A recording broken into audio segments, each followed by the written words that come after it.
Welcome to Horror in Detail. Are you ready to embark on a chilling journey into the realms of darkness?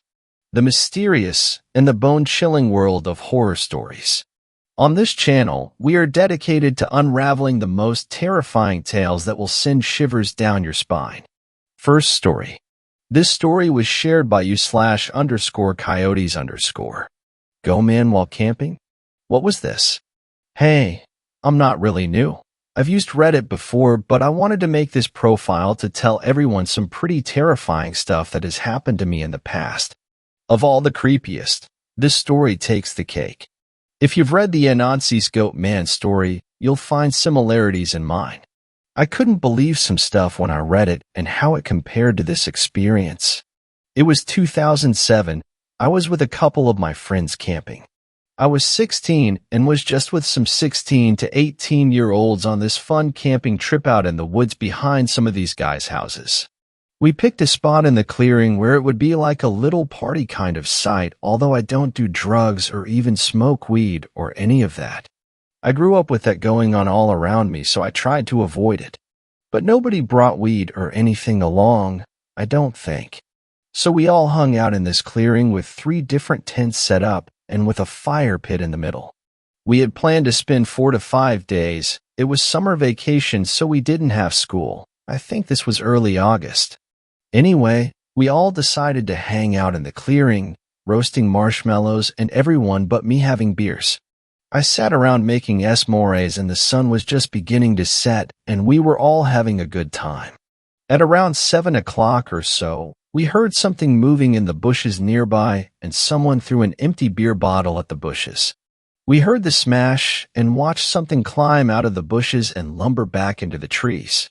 We thought it was just some psycho person, but everyone got a little bit nervous. Later that night, I was asleep in the tent with 3 other people. The only person I knew was my friend, Paul, who invited me along. I remember everything being silent, and then I heard a sort of popping sound by the fire, and we all sat up. Crawling out, we could hear people in the other tent's voices saying the fuck was that. Paul unzipped the tent, and we crawled out. The fire, which we had put out about an hour or 2 ago, was now roaring with flames. We put it out and thought maybe someone poured gasoline all over the fire and lit a match or lighter and lit the fire. But we never heard the gas pouring or a match being struck/lighter being flicked.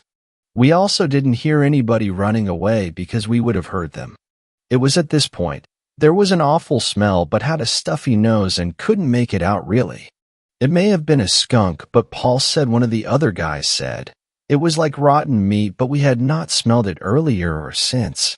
Some other people began holding their shirts up to their noses as if a pungent smell had just appeared.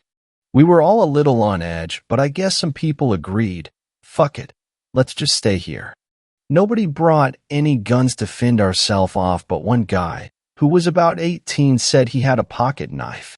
Our second day here, nothing happened until it became night again. At around 4 a.m., we were all fast asleep and awoken by noises behind our tent. We started to get out when Paul said, "Shut the fuck up for a minute." We sat in silence listening to the noises, which sounded like voices I couldn't make out. The voices seemed to be coming closer to us, and we quietly climbed out of the tent. The voices still approaching our camp. The 2 other guys in our tent crept to the other tents and woke the other people up, telling them to get out here at once. All 13 of us stood quietly listening to the voices get closer and louder. At the point where they had gotten behind our tent, we heard the voices stop, but an eerie humming noise was coming from the trees all around us. One of the guys, I think named Ben, who was 17 or 18, walked to about 10 feet from the tree line where the voices had been coming from. He said, "Oi, who is there?" And we quietly waited for a response. We heard nothing except distant crickets. He walked back to us, and right then we heard the voices moving away, which to me sounded like what Ben had asked, "Oi, who's there?" But it didn't sound like Ben moving away, almost like something was trying to mimic what he sounded like. I could hear the voice sort of crackly and jumpy repeating those words as it moved off into the distance. We all got back to our tents but didn't sleep. The next day, someone had left to their house to grab something. They came back a little later with a potato gun saying he'd shoot the fuck out of the thing bothering our campsite. Around 7 p.m., not really partying but just huddled around the fire, a girl, just one of two, stands up, practically pissing herself, and we find out what's wrong. Here's one of the similarities I found with the well-known Goat Man story. She said that last night, when we were listening to the voices, there was another person with us. There was 13 of us now, but she insisted that there had been a 14th. Reading the Anansi Goat Man story and connecting that experience later made my butt clench. We all started to get nervous again, and Ben told us he was going to run back to his house. He and Potato Gun Guy were neighbors, and he said he was going to get his father to come out here with a gun and wait. Someone went with him, and Paul and I were just talking to each other about how we could leave early if shit got too chaotic, which was starting to get to now. We were in the middle of talking about how we should pack up when we saw Ben standing in the woods. It was clearly him with his blue hoodie and jeans, and he was looking straight at us from about 40 feet away, but we didn't know what the fuck he was doing. The person who went with him wasn't standing next to him. It was just him standing alone watching us. It was a 25-minute walk back to his house, but he couldn't have been back 5 minutes later. Everyone got really uncomfortable and people started yelling, "Hey Ben, what are you doing?" But he just kept watching us. We watched as he seemed to slink back into the trees. By now, people were scared out of their minds, and I was too. Why was Ben being a prick and just staring at us and not doing anything? We decided to pile into one tent and wait. A short while later, the other Ben turned up with his dad and the other person that went with him, and his dad was holding a hunting rifle. Ben told him what happened with the voices, and the father walked that way into the trees and took a look around. He said it felt like eyes were watching him from every direction. Paul then told Ben's dad that we just saw another Ben standing in the woods staring at us. Ben's dad walked over there and looked around too. He came back and said he could stay with us and the gun, but said he would control it because if we got drunk and started shooting a gun around, we'd all kill ourselves. He slept in Ben's tent. It was our third night here, and it was really fucking creepy. We quietly listened for it being anywhere nearby. Paul had a funny look in his eyes and started sweating. He later told me that while we were all sitting around, he saw a strange figure moving through the woods, moving its arms around in a strange jumpy motion. Around 2 a.m., we were all going to get ready for bed, and we heard it. It was saying something, but in a highish voice. It sounded like it was saying, "Oi, who's there?" completely mimicking what Ben had said the night before. Ben's dad tried to pinpoint where the voice was coming from and fired a shot into the trees. That gunshot was loud as fuck. Right after, we could hear a creepy chanting like male voice. I was scared. Paul was scared. Everyone was. The chanting sounded like a deep voice chanting, so not multiple people. Underneath the chanting, we could hear something mumbling noises. Again, another shot was fired, but I saw what Ben's dad was shooting at. It was a figure crouched low by some bushes. It looked like a direct hit, but the figure did not move. Instead, it stood up, sort of hunched over, and moved back into the forest. We raced back into our tents, and I could hear crying and moaning coming from right behind our tent. All 4 of us in the tent were getting scared, and then I could kind of smell a strong vinegar smell that was very powerful. Then, I noticed what looked like fingertips moving along the tent wall and to the door and moved down the zipper to grab the part you use to open. Paul dove over to the zipper and held it down as whoever or whatever tried to pull it open. Paul and one other guy in the tent started yelling, "Who's out there?" And after a minute, we could hear a screeching noise as this thing took off into the darkness. We decided to say, fuck the 4th and 5th day, let's get out of here in the morning. Here's the scariest experience of that night. At 3:45 a.m., checking my watch, I had to go pee. Since what had just occurred not long ago, I decided I wasn't getting out of the tent and maybe I could stick my bird out of a small zipper opening, but then I pictured whatever it was out there biting or ripping my thing off, so I decided to open up the tent, slither outside just slightly, and pee to the side of the door. As soon as I was finished, I noticed someone by the furthest tent away. I grabbed my flashlight beside my pillow and turned it on and shined it towards the person.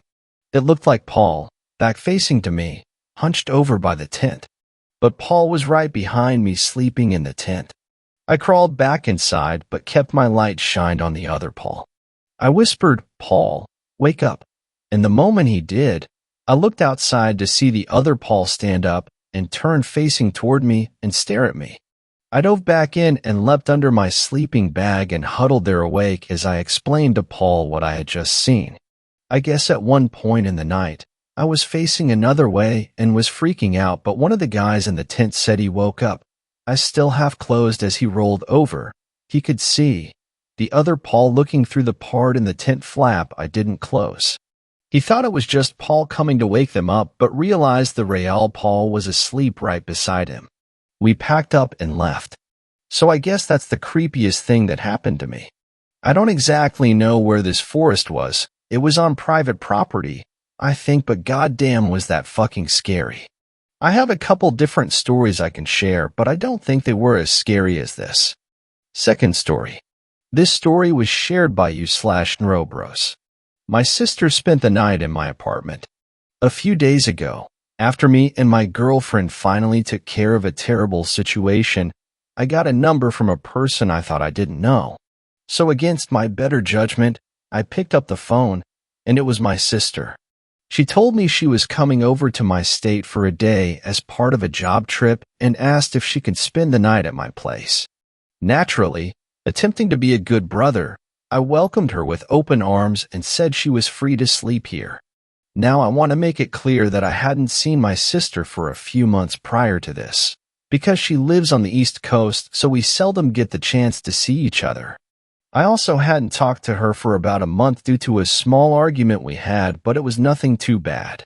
So she arrived at my apartment, and we all watched television together and had a good time. At around 11 or 12, my sister suggested quite demandingly we should all sleep because me and my girlfriend had work tomorrow, and she had to get up early. So while we found it a little strange, me and my girlfriend went to bed, and that was that. Nothing odd happened until I woke up in the middle of the night to go pee. When I woke up, my bedroom door was open, and I specifically remembered closing it before bed because my girlfriend was now too scared and felt vulnerable with it open. After my eyes adjusted to the darkness, my heart almost exploded when I noticed my sister standing at the doorway. I asked what she was doing, and she said that she had just woken up to get some water. Mostly because I was still very sleepy, I dismisses it as nothing and used the bathroom and got back to my bed. Before sleeping again, I wondered why my sister needed to open our door if she just needed to get some water from the kitchen. Creeped out, I just went back to sleep. At 4 a.m., my phone alarm went off.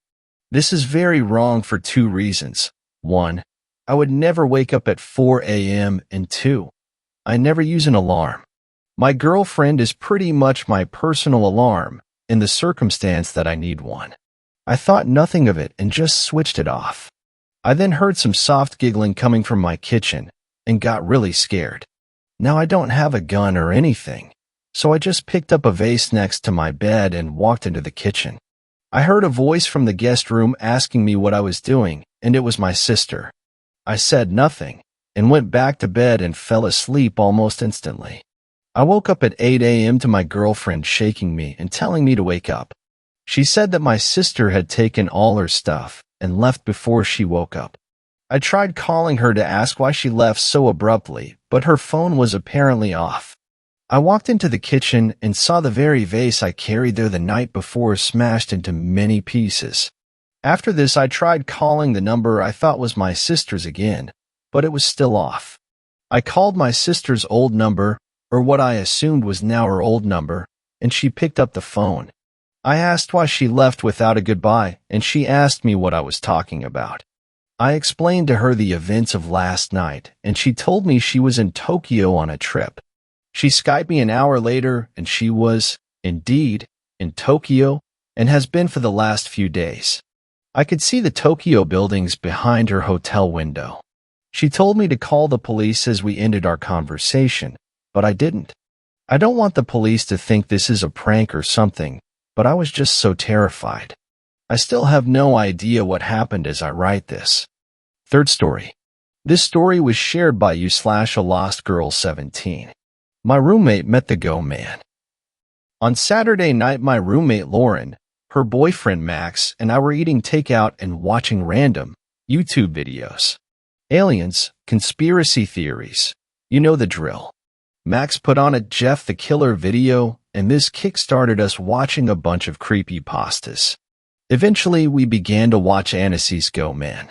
I was on the edge of my seat, engrossed in the best creepypasta I had heard since the Slender Man. However, halfway through the video, my friend Lauren said in a terrified whisper, "Please turn that off." I closed the video.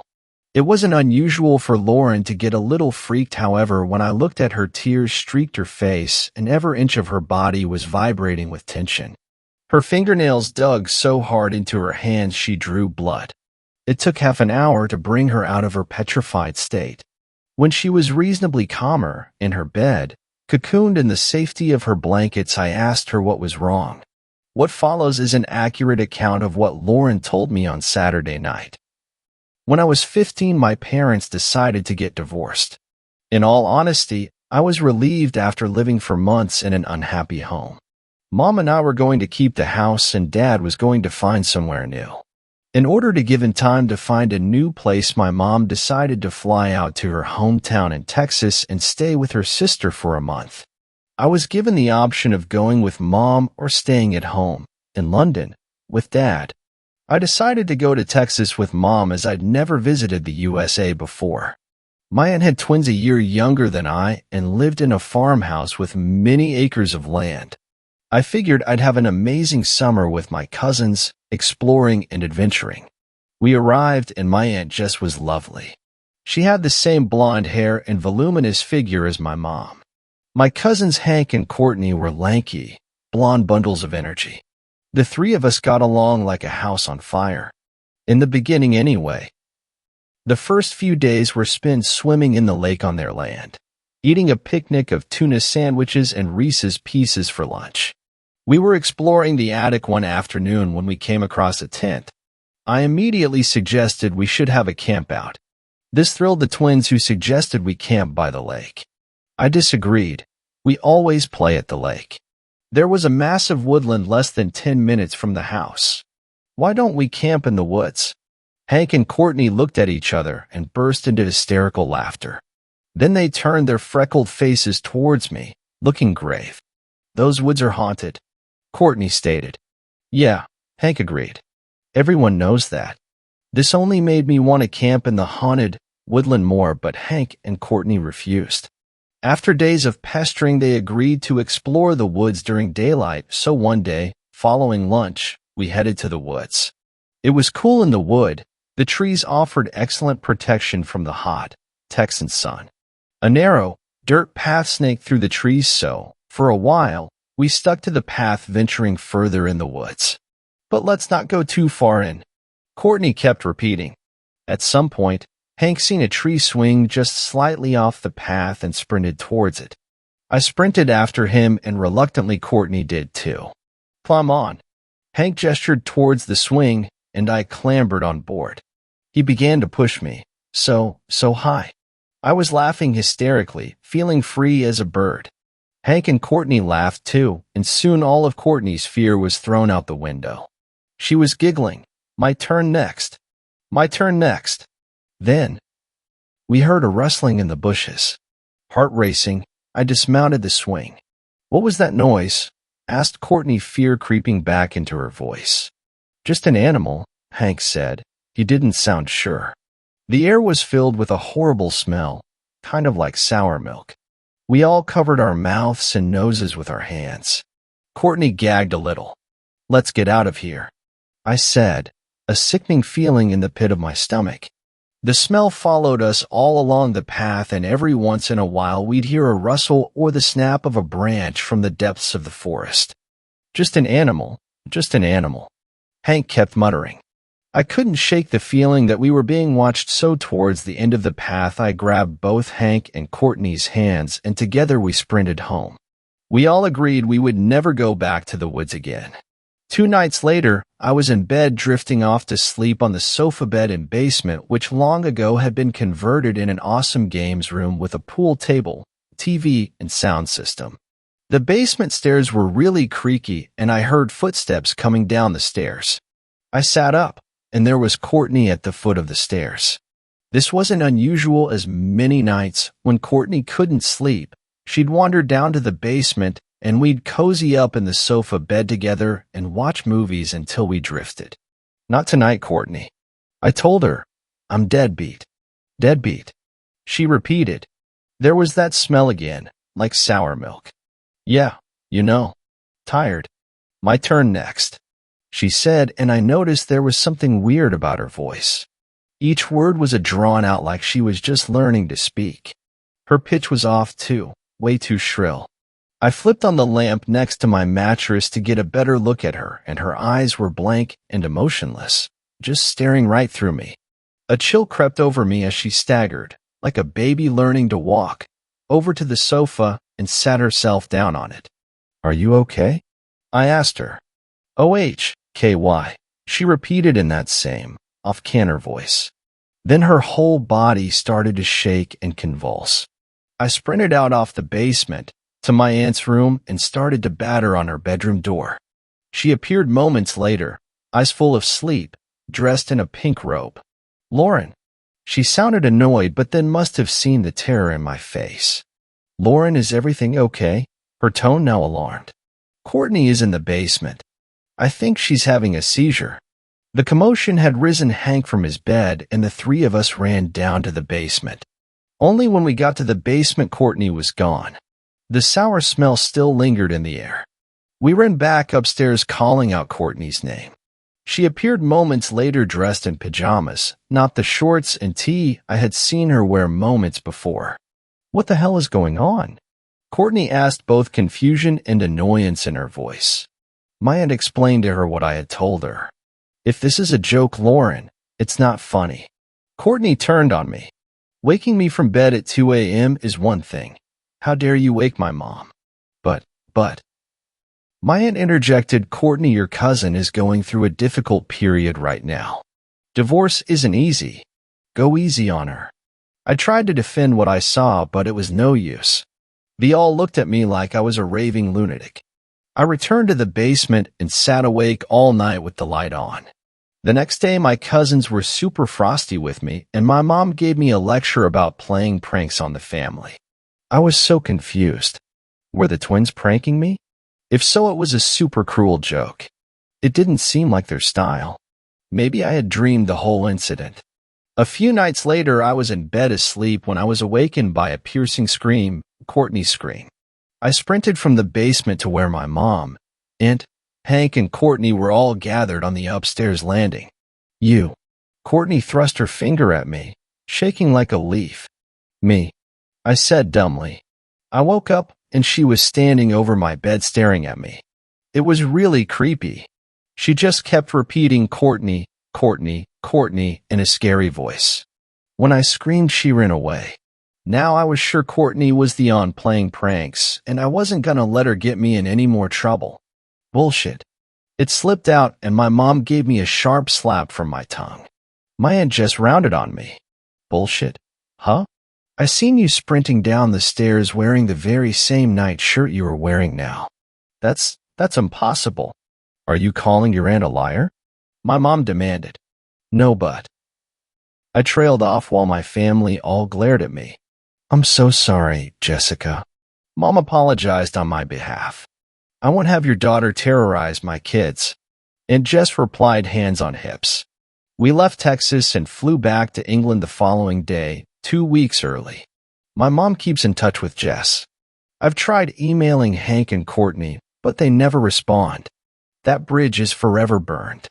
Since then, I had convinced myself the whole situation was a weird prank Courtney played on me that got out of hand. That was until I heard the story of the Go Man. Now I think the whole situation was something much more sinister. Max and I are completely sure Lauren is being truthful. She is not the type to make up ghost stories, and if you guys had seen the fear in her eyes, you would all be convinced too. Max and I have convinced her to reach out to Hank and Courtney. If the Go Man still haunts the woods by their house, he could easily strike again.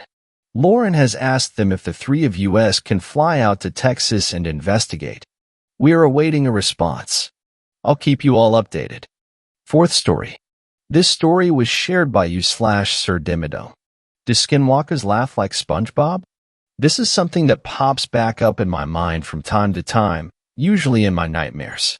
So this guy I dated for a pretty long time in college was really into camping. He told me he used to go camping with his family all the time growing up, so it was something he loved to do.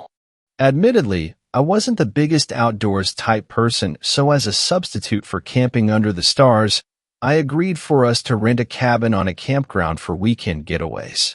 We had both just finished the last of our finals for the semester and were ready to celebrate, so we started planning for a cabin getaway with my best friend and his GF. After about an hour drive, we made it to the camping grounds, parked our car, and after picking out the rooms we wanted, got the celebration started. I liked the campgrounds we always went to. They were pretty spread out from other cabins, so you had a decent amount of privacy and didn't have to worry about disturbing other people with your noise. We spent the evening drinking, grilling, and playing tabletop games we had brought. My friend group is bad at pacing ourselves, so by 10 we were almost ready to call it a night. We cleaned up our mess and my ex was able to set up a mobile hotspot and link his laptop up to it. All of us were painfully undecisive, so we said screw it, started streaming SpongeBob from Amazon Prime while vigorously drinking bottled water so we could all avoid hangovers the next day.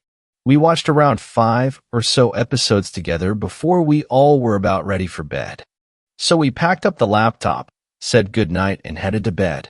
I was able to sleep for an hour or so before I was awoken by the sound of loud moaning and a headboard hitting a wall.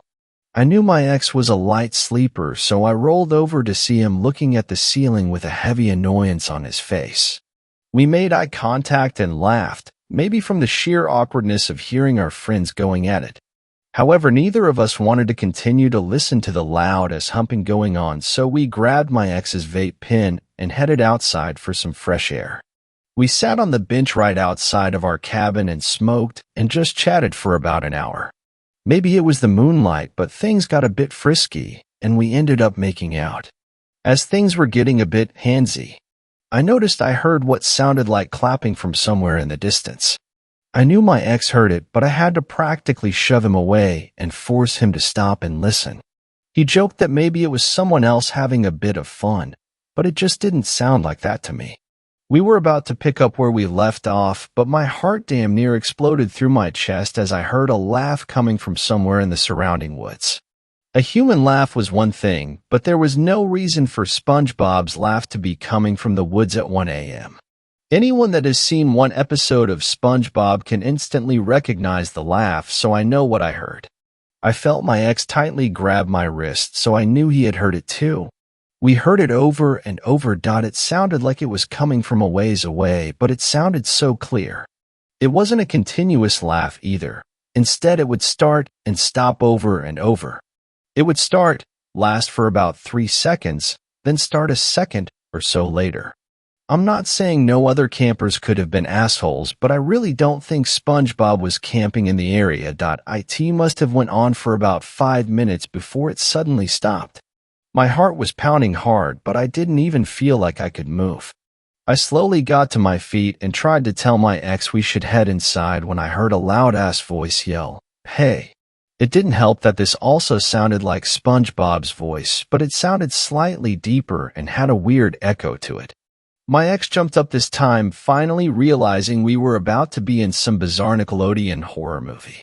I tried grabbing his arm and pulling him inside, but he literally wouldn't budge.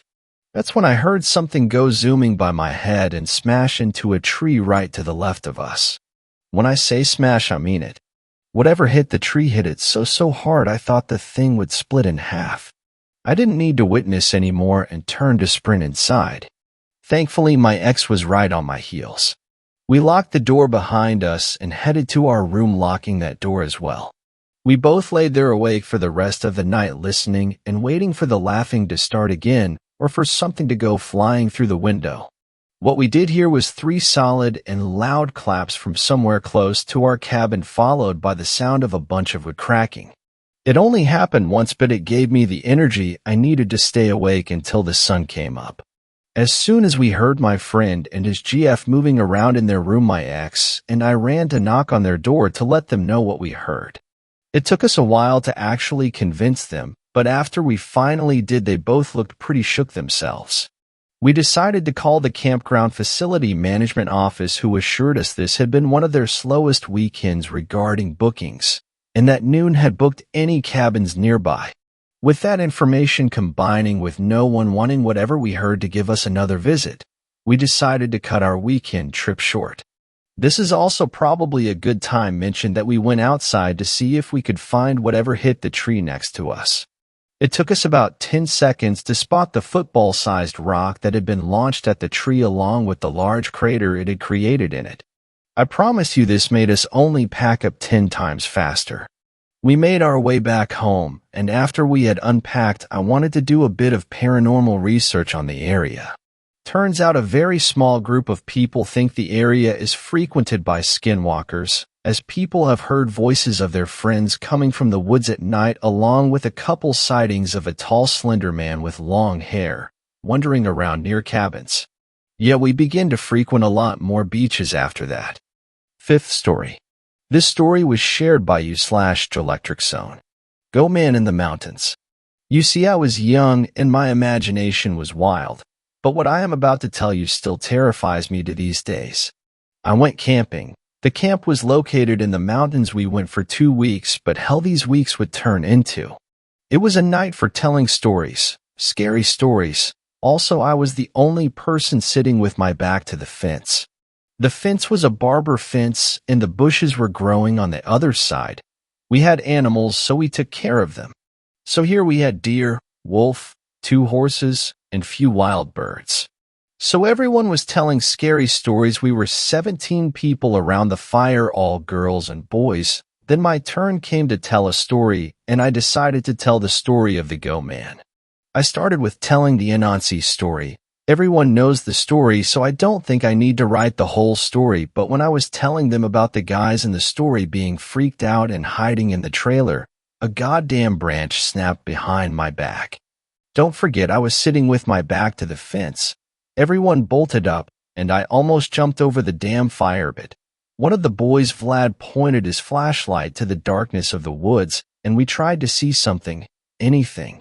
For 5 minutes we were staring. Nothing. Have in mind that the flashlight was strong enough to see nearby. After 5 minutes, we decided to sit back, and I continued with the story, keeping on and reaching the part with the girls screaming in terror. I shit you not, right behind my back, the sound of the bushes made my skin rise and goosebumps rustle. Like someone or something was taunting us. The sound was like someone brushed their hand on this thick bush. Everyone jumped, and Peter, a rather tall boy, screamed, "Stop it. It's not funny. Stop fucking with us." He was scared despite being the tallest of us. The second thing that made me chill to the bone, the animals went crazy. The deer was running in her cage. The wolf, which always was running in his big cage at night time, was now whimpering in his den. The horses were running further from the fence we were around. That was it. All of us started to freak out by this point. The boys were scared more than the girls. I looked at them and said, "I am close to the end. I'll finish the story and we're out of here." One of the girls screamed into the darkness, "If this is our head, boys and head girls, please stop. It's not funny." Everyone heard someone coming from the cottages we were staying in. The guys were coming our way, were our headman and head girls. We were terrified, looking at the fence and back to them. There's no way that they got so fast to the cottages without us noticing. They told us to cut the pranks off and put out the fire and go back to the dormitories. As I promised, I almost finished the story when we all smelled something like rotting eggs, disgusting and strong. Someone suggested that someone threw something in the fire pit or the animals' cages were not clean, but I knew damn well it was not it. The damn thing or animal decided to make the most uncommon noise behind my back. I jumped over the pit, and we all huddled in one place as Vlad pointed his flashlight. We all froze like an animal freeze we did. I still remember that moment in my life from the darkness of the forest reflected by the flashlight were peering at us a pair of yellow eyes. The height for these eyes was not okay with me.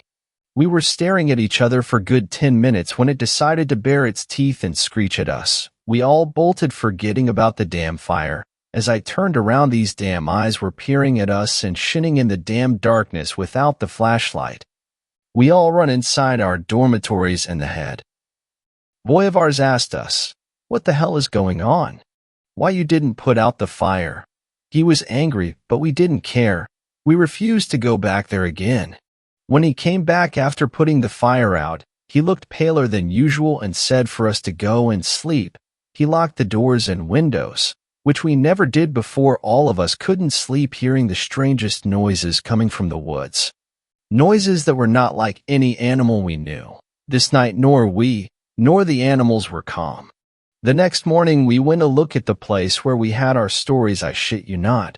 The bonfire was destroyed. The bushes where I was sitting were bent together with the fence, and then the most chill realization came over me. There was a hole in the fence, like someone tried to sneak in. It was torn like it was a piece of paper to this thing. Needless to say, I was shocked. I was shaking, and my friend came and said, "I don't think we all imagined that. But why did you decide to tell that story?" I was speechless. As we were passing our days, mostly all of us decided never to talk about it again. When I was about to leave, I saw our head boy near the fence peering into the woods. So I went to him. I called out to him, and he motioned to come closer, so I did. He said, "You know, that night when I came out to put out the fire, I smelled something disgusting, rotting. The moment I heard this noise near the fence, I saw something that scared me to death. There was a silhouette of something standing in the darkness, bending over the fence with two yellow glowing eyes, hunching over the fire pit. I screamed and ran back to the cottages. When he paused and was shaking. When I looked back, it was gone. I guess you didn't lie.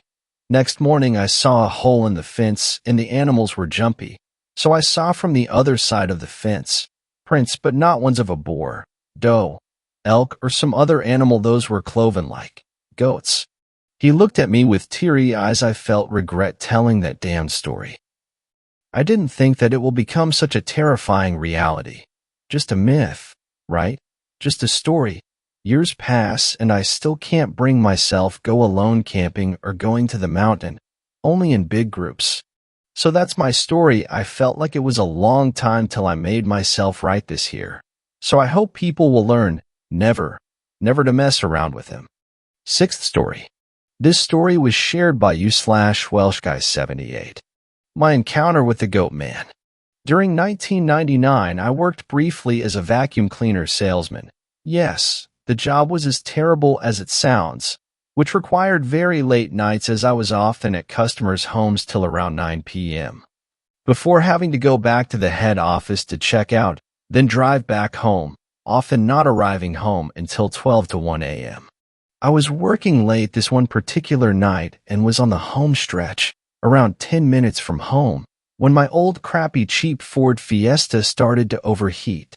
I knew the car wouldn't make it home and had no choice other than to pull into a lay-by on top of the big, dark, deserted mountain next to my town. My hometown is literally the last town before there are just mountain and forest for countless miles.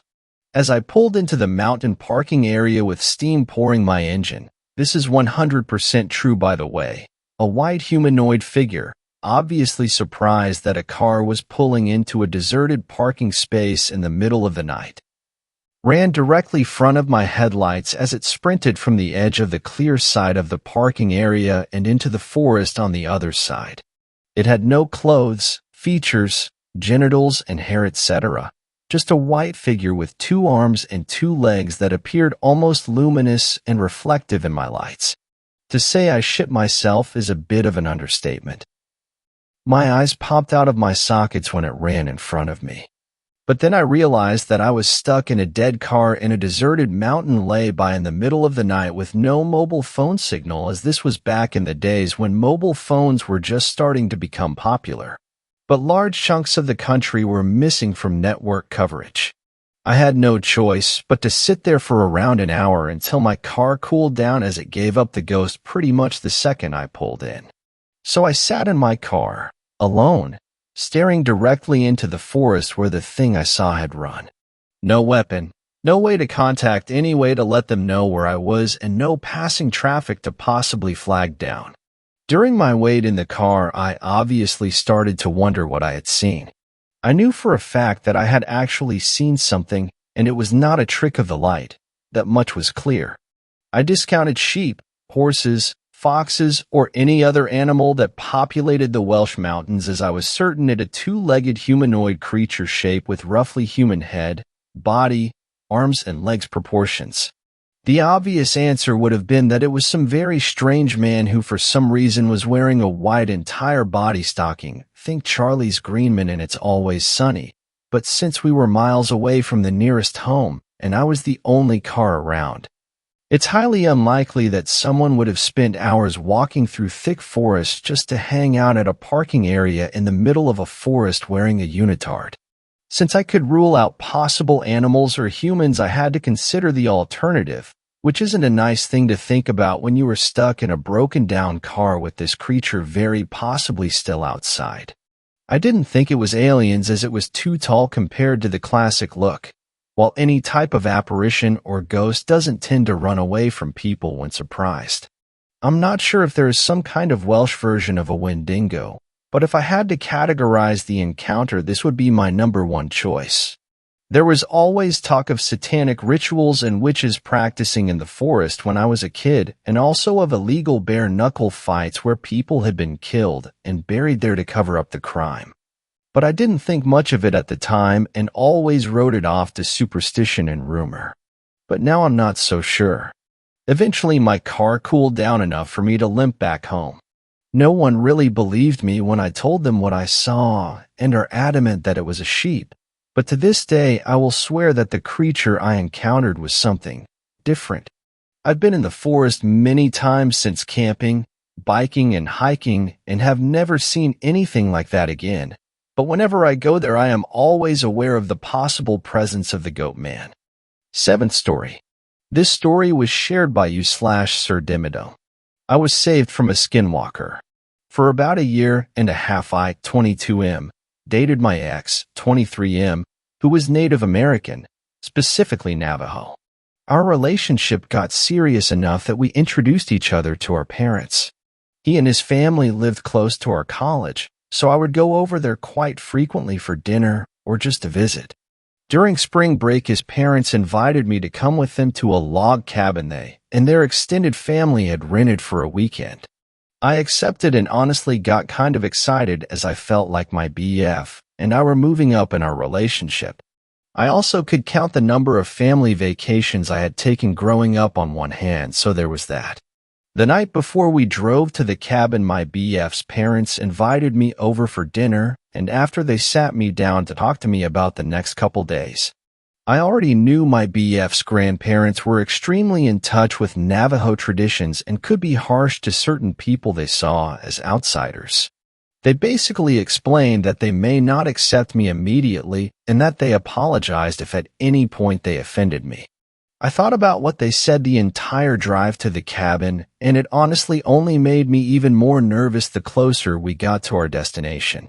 Meeting a boyfriend's family for the first time was stressful enough, but adding on the fact we were the same gender and that his family may view me as an outsider made my chest unbearably tight. As we drove up to the cabin, immediately we saw that there was a group standing outside of it. My BF's dad parked the car. He and his wife jumped out to run over to the crowd to see what the issue was. The yelling was so loud you could hear it almost clearly, despite us still being in the car. I asked my BF who the people were, and he said they were all different family members, and that a serious argument must have broken out. We got out of the car and walked around to the front of it so we could see what was going on. It looked like it was about 9 people yelling at one guy. The guys had his back to us, but I remember his bizarre way of standing. It's hard to describe, but if I had to give a comparison, it would be Mr. Crocker from Fairly Odd Parents. The argument was so heated it looked like nearly everyone was ready to start throwing punches. Finally, the guy with his back to us yelled something before turning and walking in our direction. I thought he was walking directly towards us, but then I realized he was on the path to walking past us. As he walked by me, I remember he looked at me really quick, and we made eye contact. His hair was long and shaggy and came down over his face, but I could still see his eyes. They looked immensely glazed over, like the guy was beyond high. Despite nothing technically being off about him, it just felt like I had looked into the eyes of a mannequin or something.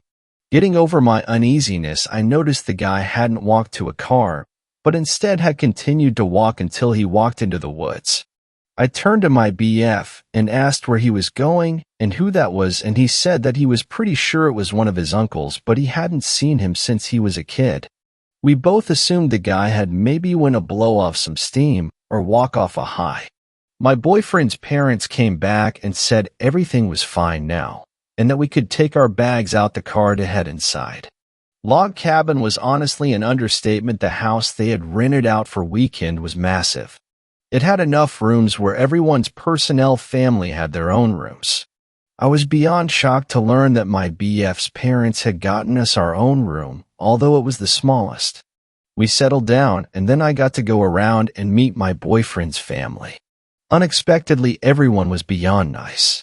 I kind of felt like I'd be treated like an outsider given how traditional my BF had said his extended family was, but nearly everyone I met greeted me with a giant hug and warming smile. I guess the two exceptions were my BF's grandparents. Both seemed very contained and had this very serious look on their faces. As I approached them to introduce myself to them, they both looked me over a couple of times before moving.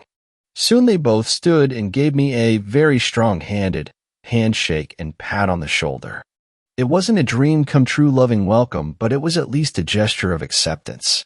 As the night went on, everyone in the house talked, drank, ate, and even had a period where one family member brought a guitar out and we all drunkenly sung covers of popular songs. I had an amazing time, and it was defiantly a night I wouldn't forget. I do, however, remember this tense feeling that was with me the entire night. Like something was around me, but that I couldn't see. The night flew by, and before long it was sometime after 1 a.m., and everyone was ready to go to bed.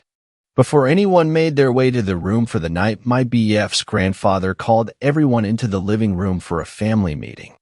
I figured I was a guest, so that included me, but before I was able to grab a seat, several male family members told me I wasn't allowed to be here for this, and that I had to go upstairs.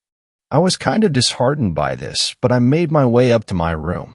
To be fair, I wasn't alone, as the Caucasian wife of some member of the family was also not allowed to sit in on the meeting. I went upstairs, showered, and went to my room to mess around on my phone until my boyfriend came upstairs. While I waited, I got a sudden surge of anxiety. I don't know where it came from, but my heart just started racing, and it felt like I was about to cry. It lasted for only a minute or so, but freaked me out big time. After it ended, I sat there confused and slightly shaking. My BF walked in, and seeing him settled me down. I didn't feel the need to mention it to him, as he'd defiantly laugh at me. He showered, we talked for a bit about the day, we did what a couple tends to do when in bed at night, then we both went to sleep. That night I shot up out of my sleep. I wasn't having a nightmare. I wasn't even having a dream. Suddenly I was awake and vaulted out of bed. Standing there, I was confused as hell as to why my body had jolted itself awake. I thought maybe my BF had kicked the shit out of me or suddenly snatched all the covers, but when I looked down at him, he was calmly snoring with my side of the covers thrown over him from me vaulting awake. I looked at the clock, and it read 4:10. I was kind of freaked out by my weird wake-up, but I realized I had to pee, so I threw on my t-shirt and shorts and left our room to make my way to the bathroom at the end of the hall. After doing my business, I walked out of the bathroom and into the hallway. The bathroom was at the end of the hallway and sat next to a window. I stopped at the window to take in the nighttime scenery. I looked at the moon casting light over the family's parked cars. What stole my attention away from the cars was a figure moving among the crowd of vehicles. I couldn't tell what it was, but I just watched as it walked up and down the rows of cars.